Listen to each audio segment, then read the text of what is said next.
there will be a whirlpool of clouds, phrases, love, and support from the Filipino pageant netizens. Siguro naman hindi sila magsisisi, but why we keep on sending a representative just to interrupt herself in the rigmarole of this competition? Hey, Philippines! Hello, world! Mabuhay! Welcome back to my channel. Thank you so much for your patience, and it feels good to be back at the pageantry world after a downtime for myself and family here in Germany. Parang it's been in donkey's years na hindi tayo nagkita-kita. Kamusta naman kayo mga guys? Sana ay nasa maayos kayo na kalagayan lahat. And I can feel that some of you are more pageant aficionados than I am. I miss out a lot of pageantry happenings. Not totally, because I was and I'm still in the loop. Pasilip-silip pa din naman ako manood at makibalita sa social media kahit naging busy ako sa ibang bagay. Right from the start, I've been upfront in saying that I can't incessantly do my vlogs. Hindi kaya ng power ko kasi I'm a mother to a 6-year-old daughter. Tutok din ako sa pagiging nanay, Sana naintindihan nyo kasi that is also my top priority. And I am grateful to all of you that you're still here. Danke vielmals. Maraming salamat po sa inyong patuloy na support. So now that Miss Universe competition is crossing out number of days in our calendar, ano pa ba? Pesta na naman. Buhay na naman tayong lahat. We are all heading off to one direction. Ang daming ganap sa pageantry. Andyan ang Miss Cosmo, Miss Grand. Ito na naman tayo. Well, we'll discuss that later on. And of course, the heart of all, beauty pageant industry. The 73rd edition of the Miss Universe competition happening soon. How gloss and exciting, right? Last Saturday, nag-send off party na si Atisa Manalo at kahapon ang kanyang flight bound to Vietnam. Nanood ako sa The Crown Philippines, nakita ko sa IG account nila Adam Hinato at RJ Ignacio, yung mga video footages nila kay Atisa. Oh my gosh. Hiniram ko muna kay RJ ang reel niya kasi super ganda ng kuha niya. Get a load of that. Atisa is looking replenished. Obviously, upskilled ang kanyang aura. Lalo siyang naging pretty kasi kesa nung MUPH. Diva, mga bakla. Hoy, Cosmo. Panalunin nyo na to si Atisa, no? It slaps when you let our girl win.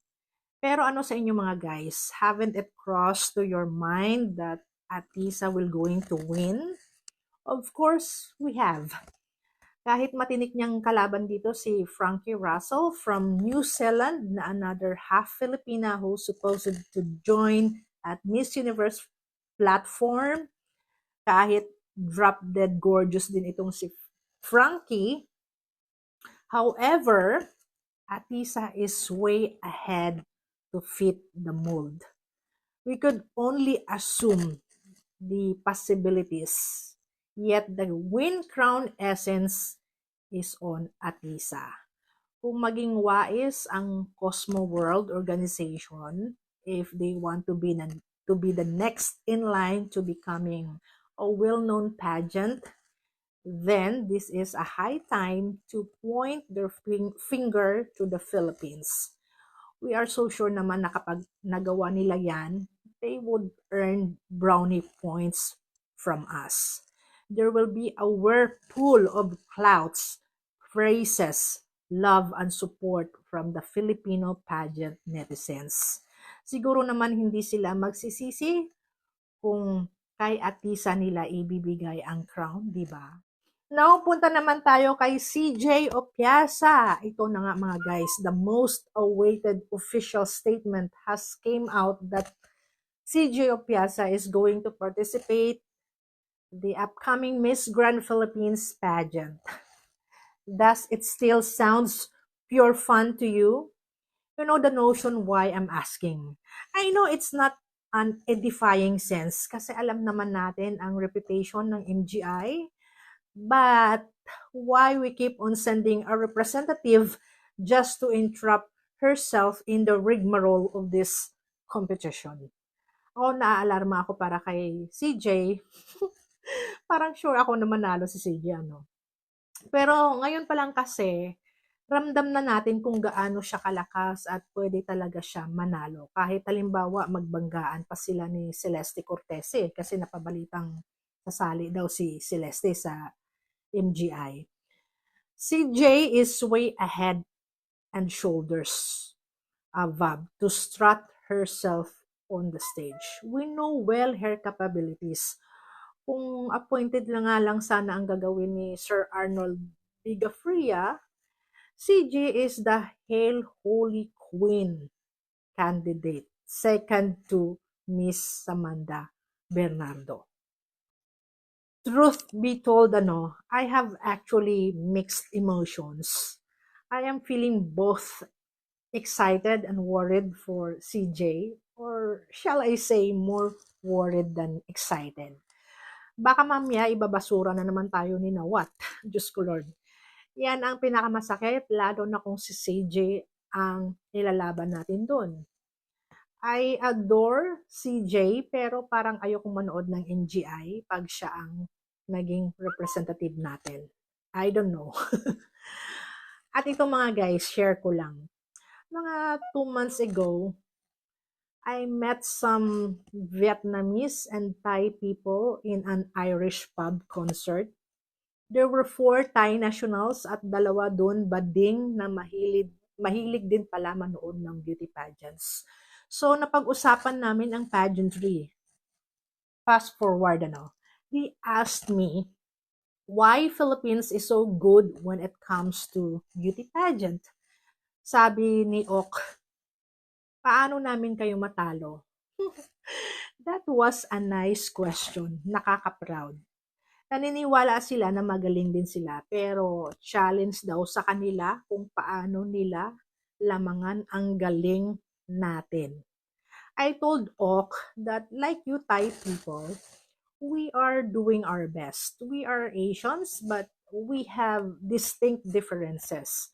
We Filipinos are the nation of resilience, and that is the key factor on why we're competitive in all aspects. I guess parang may inggit talaga sila sa atin. Unfortunately, in a negative way. Lalo na itong si uncle natin sa MGI na para bagang ang bigat sa loob niya na ibigay ang crown sa Philippines. Sa Philippines. Nakapanghihinayang lang kung ilalaglag na naman si CJ at ilalagay lang siya sa safety net ng first runner-up title. That's a bummer. Your thoughts, mga guys. Ngayon, lipat naman tayo kay Chelsea Manalo, our delegate who will jet off to Mexico soon. Alam natin na may new format ngayon sa MU organization, plus the stage, the biggest stage in the history of Miss Universe pageant daw. Totoo naman. Very nice. However, there will be elimination of the evening gown segment. So, nakaseparate siya na event, parang not cause. What is your take, guys, about this new format? Are you in it or mas comfortable kayo sa traditional? Kasi parang Miss World ang format nila ngayon. I don't know kung maging anemic o boring nga ang show kung walang evening gown portion sa mismong big night ng competition. Kung sinasabi na 130 delegates daw this year, siguro tinanggal nila yon kasi it will take time. Mangangain ng airtime ang evening gown. It's not that bad, pero one of the most awaited highlights kasi ang evening gown.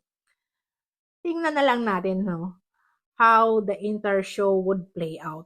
Baka bunggahan din naman nila ang production number. Kahit dito na lang sila bumawi, ano.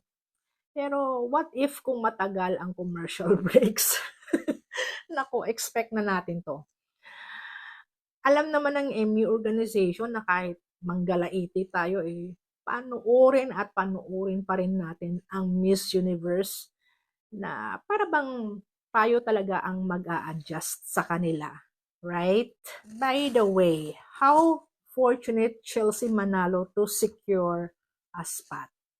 Especially now that there will be 130 crown contenders.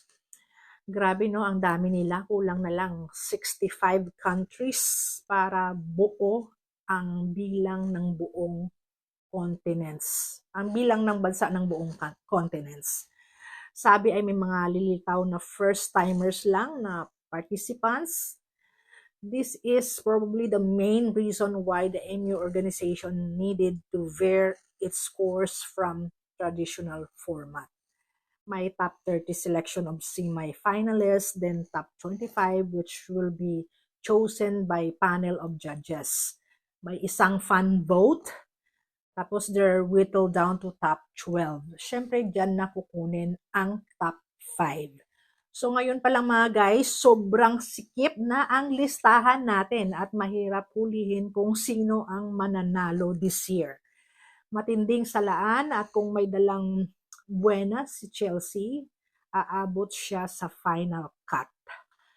Ako parang ayoko nang mag-expect na makuha natin ang crown. Top 30, top 12, okay na. Kasi sa dami ng bagong salpak na delegates, baka bibigyan sila ng pabor. So, Chelsea has to dial into the line of her action and preparation to get her way to the final round. Kainkwentro pa niya dito si Miss UK Christina Chok and si VVV kung manalo si VVV sa Miss Universe New Zealand. All right mga guys, this is just a warm up. In my next incoming vlogs, we will discuss more pageantry happenings and let us support Atisa Manalo because she's now in Vietnam. I'm feeling excited for her pasabog. Kahapon, bumoto ako sa kanya para sa People's Choice Award. At sana patuloy natin siyang suportahan kung merong mga butuhan. That's all for today mga guys. I will see you soon. Thank you for watching. Keep safe. Tschüssi. Babush.